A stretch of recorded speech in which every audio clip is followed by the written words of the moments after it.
Hi, my name is Eileen Huang. I'm 15 years old. I'm a freshman at High Technology High School in New Jersey. Carl Sandburg once said that poetry is the synthesis of hyacinths and biscuits, and I kind of agree with that. I like to write narrative poems. I like to write about raw, unedited experiences as if they're happening in real time. When I write, I try to capture everyday things such as putting on shoes or watching my siblings practice piano.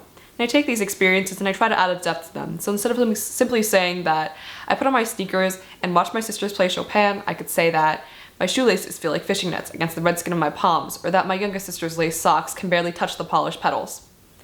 I actually wasn't always interested in poetry until the beginning of high school. Poetry to me had always seemed too ambiguous, too abstract. You had to overanalyze every line and every stanza to find the slightest meaning behind it. I also grew up in a family of engineers and I currently attend a STEM high school. A lot of reasons why I lacked the motivation to write poetry at first was because a lot of my friends and a lot of my peers weren't as interested in it as I was, or they just thought it wasn't as legitimate of a career option as computer science or the medical field, for instance. For a long time, I was under the impression that I was not a strong candidate for the liberal arts and that poetry was the select elite discipline reserved only for Shakespeare or Milton and consisted only of long epics and winding sonnets. Over the summer, I started immersing myself in the works of authors who ranged from Sylvia Plath to Billy Collins. I read lines such as, "He sang his didn't, he danced his did," "I tasted liquor never brewed," "Women come and go," talking of Michelangelo, and "Lonely old courage teacher, which way does your beard point tonight?" I realized that poetry wasn't really what I thought it was. It could be ridiculous, absurd, plain, or even crude, and it couldn't fit into one category. And its ambiguity really made it all the more interesting.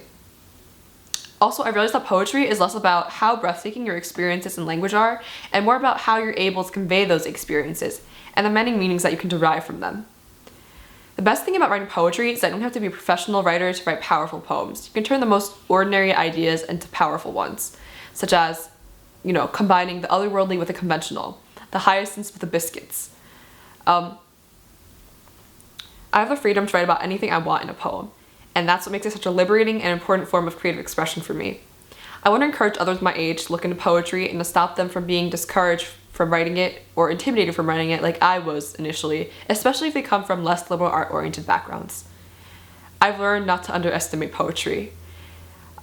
Poetry has given me the freedom to write about anything I want.